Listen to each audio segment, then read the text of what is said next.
Ang sunod nating pag-aaralan ay ang paggamit ng arrays. Ano nga ba ang arrays? So, ang arrays ay maaaring isang variable na maaaring maglaman ng maraming values.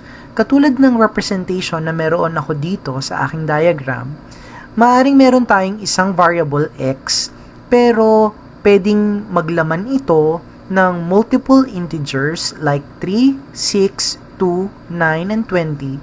So, may mga bakanting placeholder ito, pero ang mga placeholder na ito na bumubuo sa ating array ay pwede nating i-identify using an index value such as x0, x1, x2, x3, and x4. So, i-implement natin ang gamit ng array para mas maintindihan natin. Paano ba natin ini-initialize ang isang array? So, gagamit tayo ng data type. For example, ang array natin ay maglalaman ng mga integers katulad ng naandito sa aking diagram na maglalaman ng 3, 6, 2, 9, and 20. So, i-declare natin siya as integer and then yung variable which is x, and then gamit ako ng bracket dito at pwede kong ilagay kung ilang placeholder ang gagamitin ko sa variable x. For example, 5. Dahil maglalagay ako ng 3, 6, 2, 9, at 20 na ang bilang nila ay hanggang 5. And then, i-identify ko sa bawat placeholder or indexes na meron ako sa array kung ano ang ilalaman ko sa 0, sa 1, sa 2, sa 3, sa 4 na indexes. So, una kong ilalagay ay 3, 6, sa pangatlo, meron akong 2, sa pang-apat, 9, at sa panlima ay 20. Ang index natin ay nagsisimula sa 0. So, sa x index 0, mapapalagay si 3, x1 si number 6, x2 si number 2, sa x3 si 9, at saka si x4 naman ay maglalaman ng 20.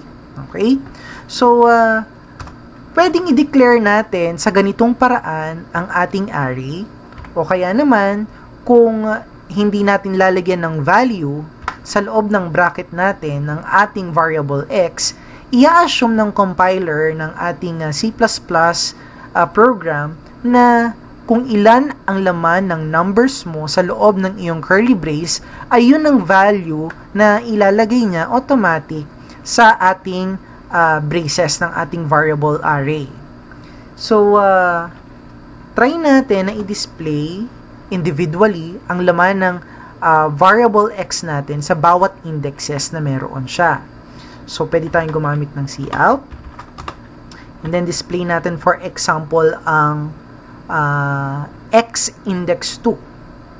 So, dapat ma-display natin sa ating screen itong number 2 na ito.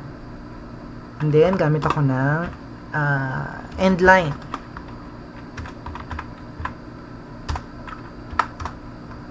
Then, try natin i-run ang ating program.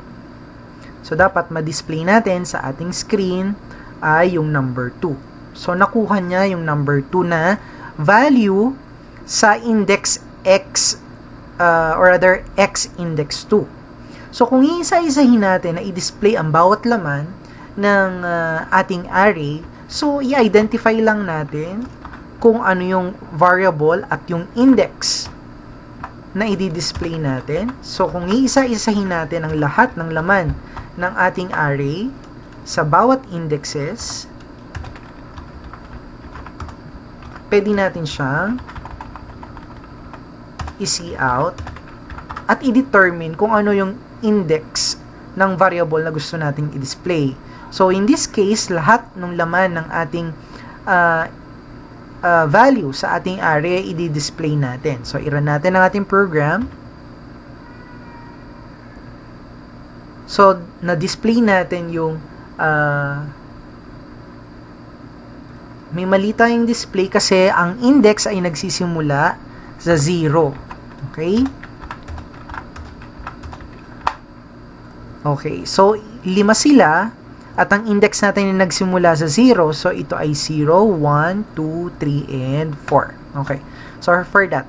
And next, run uli natin ang ating program. So, madi-display na natin yung 3, 6, 2, 9, and 20.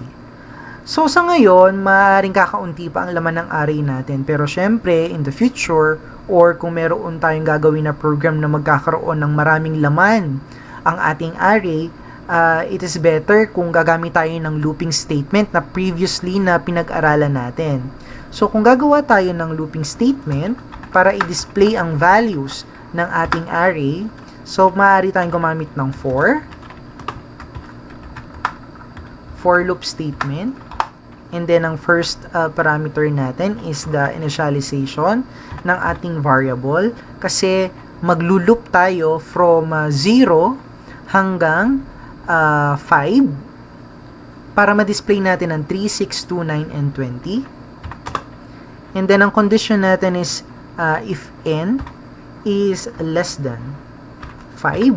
So, ibig sabihin, ang maluloop natin na numbers pamula sa 0 ay 0, 1, 2, 3, and 4.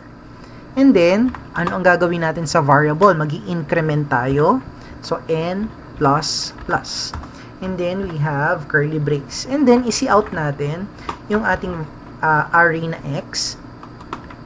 At i-indicate natin sa loob ng bracket ng ating array x yung variable n dahil ito yung mag-holds, yung variable n natin na mag-holds ng incremented value natin from 0 to 4 para ma-identify niya kung anong index ang i-display natin sa ating screen. And then, magdagdag ako ng end line.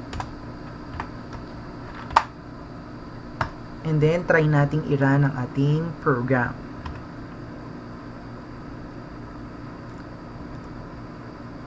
So, dapat, since meron tayo ngayong bagong variable na ginamit dito, which is the variable n, kailangan dineclare din natin ang ating variable n as integer. And then, run natin ang program natin.